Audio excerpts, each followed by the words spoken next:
नमस्कार दोस्तों, मार्केट में एक नया कैरियर ऑप्शन आया है। जी हाँ दोस्तों, जिसमें सक्सेस होने के चांसेस भी बहुत ज्यादा है, क्योंकि उस कैरियर का मार्केट ही बहुत बड़ा है, तो सक्सेस तो होना ही है। कैरियर का नाम है बाबा बनना।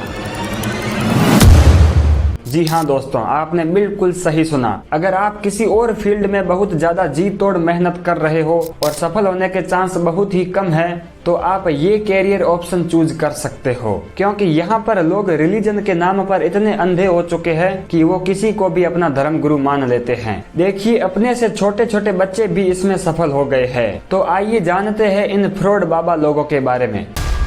कोई बाबा ऐसा कैसे कह सकता है, लेकिन ये अनिरुद्धाचार्य है। देखिए, आज की स्थिति पर एक बड़ी वक्ता है। मुझे उनकी कुछ लाइन्स याद आ रही है, कुछ पंक्तियां याद आ रही। बाबा बागेश्वर टारगेट पर है। बाबा को जान से मारने की धमकी दी गई है। बाबा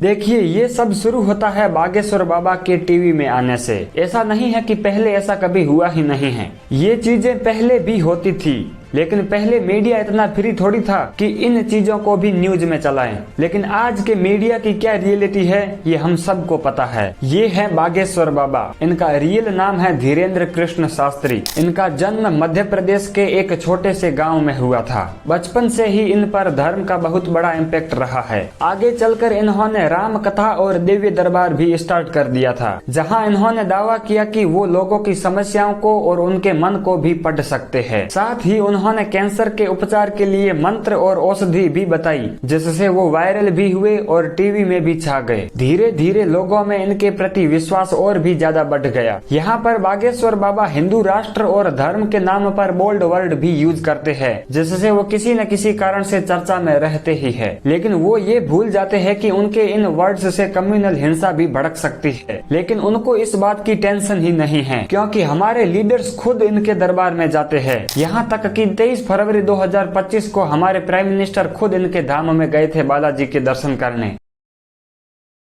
एक बार नागपुर में धीरेन्द्र शास्त्री की राम कथा का आयोजन हो रहा था, तो जैसे ही यह खबर श्याम मानव को लगी, तो उन्होंने सराहना करते हुए कहा कि ये तो अच्छी बात है कि हमारे नागपुर में भी राम कथा का आयोजन हो रहा है। श्याम मानव, जो कि अखिल भारतीय अंधश्रद्धा निर्मूलन समिति के अध्यक्ष है, लेकिन थोड़ी सी रिसर्च करने के बाद श्याम मानव को पता चला कि ये राम कथा के साथ साथ देवी दरबार का भी आयोजन करेंगे, जिसमें धीरेन्द्र शास्त्री जी लोगों की मन की बातें और उनकी समस्याएं उनका चेहरा देखकर ही पता लगा लेते हैं। फिर उसी दरबार में वो उस प्रॉब्लम और उस बीमारी का सॉल्यूशन भी निकालते हैं, यहाँ तक कि वो कैंसर का इलाज भी करते हैं। लेकिन अगर यहाँ पर रियलिटी चेक करें तो ऐसा कुछ भी नहीं होता है। ये सब के सब फ्रॉड है। आप ही सोचकर देख लीजिए कि अगर ऐसे ही कैंसर का इलाज हो जाता तो हमारे देश के सारे कैंसर मरीज ठीक नहीं हो जाते, और लोग हॉस्पिटल्स में जाकर कैंसर के इलाज पर इतना भारी खर्चा क्यों करते हैं। तो श्याम मानव आगे बागेश्वर बाबा को चैलेंज देते हैं और कहते हैं कि वो नागपुर के दिव्य दरबार में ही 10 ऐसे रैंडम लड़कों को लेके आएंगे जिनका नाम, पिता का नाम, उम्र और मोबाइल नंबर बता दे। और यहाँ पर दूसरा चैलेंज ये था कि पास के ही किसी कमरे में 10 चीजें रखी होगी, बाबा बस उनका नाम बता दें। और श्याम मानव ने कहा कि बाबा अगर इसमें से 90% चीजें भी सच बता दें तो वो उसी दिव्य दरबार में बाबा के सामने माफी मांग लेंगे, और यहाँ तक कि उनके चरण छूकर बाबा को 30 लाख का इनाम भी देंगे। और जैसे ही यह खबर बाबा को लगी तो उन्होंने 13 जनवरी को खत्म होने वाले दिव्य दरबार को 11 जनवरी को ही खत्म कर दिया और वापस रायपुर लौट गए। और जब बाबा से पूछा गया कि वो चैलेंज छोड़कर भागे क्यों है, तो उन्होंने पता है क्या कहा? उन्होंने कहा कि वो भागे नहीं है, श्याम मानव अपना चैलेंज लेकर रायपुर आ सकते हैं और 20-21 जनवरी को वो अपना दिव्य दरबार फिर से लगाएंगे। अनटचेबिलिटी, जो कि भारत में इलीगल है, लेकिन बाबा भरी सभा में इसको बढ़ावा दे रहे हैं। आजकल आपने देखा होगा कि कम उम्र के बच्चे भी बाबा बन रहे हैं, जिनकी अभी तक स्कूली एजुकेशन भी पूरी नहीं हुई है। मतलब जिन्हें अभी तक अपने खुद की लाइफ की ABCD नहीं आती है, वो दूसरों की लाइफ को सुधारने में लगे हुए हैं। और अगर रियलिटी देखी जाए तो ये एक ऐसा वायरस है जो बड़ी ही तेजी से फैल रहा है, जिसके रिजल्ट कोविड-19 जैसी महामारी से भी खतरनाक होंगे। आने वाले समय में आप खुद ये रिजल्ट देखोगे। मैंने सोशल मीडिया पर एक रील देखी थी जिसमें 9-10 साल के बच्चे भरी सभा में जीवन और भगवान से रिलेटेड ज्ञान दे रहे हैं। यहाँ पर अगर उन बच्चों से एक बार डिप्रेशन की स्पेलिंग पूछ ले तो उन्हें सही से वो भी नहीं आएगी, लेकिन वो डिप्रेशन से लड़ने का ज्ञान दे रहे हैं। और फिर क्या, बच्चे, बूढ़े, माताएं, बहनें सब उन्हें बड़े ही गौर से सुन रहे हैं, जैसे उनके इस प्रवचन से उनका जीवन सार्थक हो जाना है। और एक ये अभिनव अरोड़ा जो कि खुद को कृष्ण भक्त मानते हुए लोगों को ये बता रहे हैं कि कैसे लोगों के इमोशन को यूज करके पैसा कमाया जा सकता है। भाई आपका नॉलेज तो कमाल का है भाई का। चलिए मजाक मस्ती छोड़ते हैं और आगे बढ़ते हैं। अभिनव अरोड़ा की कहानी शुरू होती है 2023 में, जब उनके भक्ति करने वाले वीडियोज वायरल हो गए। एक 10-12 साल का बच्चा जो ये सिखा रहा है कि भक्ति कैसे की जाती है, और रातों रात अभिनव एक बड़ा फिलोसोफर और कथावाचक बन गया क्योंकि उसके व्यूज ही इतने ज्यादा आ रहे थे। अभिनव के इस कैरियर में उसके पापा तरुण अरोड़ा का बहुत बड़ा हाथ है। यहाँ पर तरुण अरोड़ा का पहले ही एक बिजनेस था फालूदा एक्सप्रेस करके, लेकिन वो जल्द ही फेल हो गया था। लेकिन अभिनव अरोड़ा को उसके पिताजी ने फालूदा एक्सप्रेस की एड से पहले ही वायरल कर दिया था। अब बस बारी थी उस फेम का फायदा उठाने की, तो उसके पिता ने उसे भक्ति की लाइन में यूज करना शुरू किया। यहाँ पर पूरा का पूरा प्रोग्राम ही स्क्रिप्टेड था, मतलब अभिनव के पापा उसे जो भी सिखाते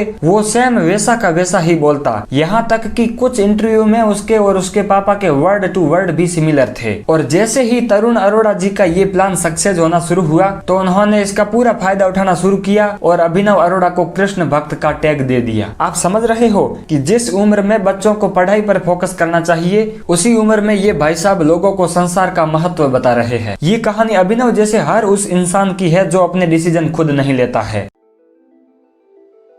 दोस्तों, आपने महाकुंभ के समय ऐसे कई वीडियोज देखे होंगे जो यही बताते हैं कि बाबा बनना अब रियल में एक कैरियर ऑप्शन बन गया है। मतलब ऐसे कई सारे वीडियोज भी देखने को मिले थे जिसमें 10-10 साल के बच्चे भी अपना घर बार छोड़कर बाबा बनने लगे हैं। ये बच्चे जिनको अपने बारे में भी अच्छे से पता नहीं है, तो उनको वेदों के बारे में, पुराण और गीता के बारे में क्या ही पता होगा। एक तरफ आचार्य प्रसाद है जिन्होंने कई सालों तक वेदों और पुराणों को पढ़कर समझकर जो ज्ञान हासिल किया है उसी से अब लोगों के जीवन में परिवर्तन ला रहे हैं। मैंने आचार्य प्रसाद की एक बुक में पढ़ा था कि उन्होंने माया के ऊपर, मतलब कि पैसों के ऊपर करीब 20 साल तक 200 पुस्तकें पढ़ी थी। और आजकल के ये बाबा जिन्होंने खुद को भी नहीं जाना है वो दूसरों को सिखाने चले हैं। अभी वो IITN बाबा भी फेमस हुए थे। नहीं, मैं महाकुंभ के बाद की बात कर रहा हूँ। गांजा फूंकते हुए पकड़े गए थे और अभी एक न्यूज चैनल में किसी को गाली भी दे रहे थे। पता नहीं क्या मसला था, मैंने उस पर इतना ध्यान नहीं दिया। मतलब समझ रहे हो,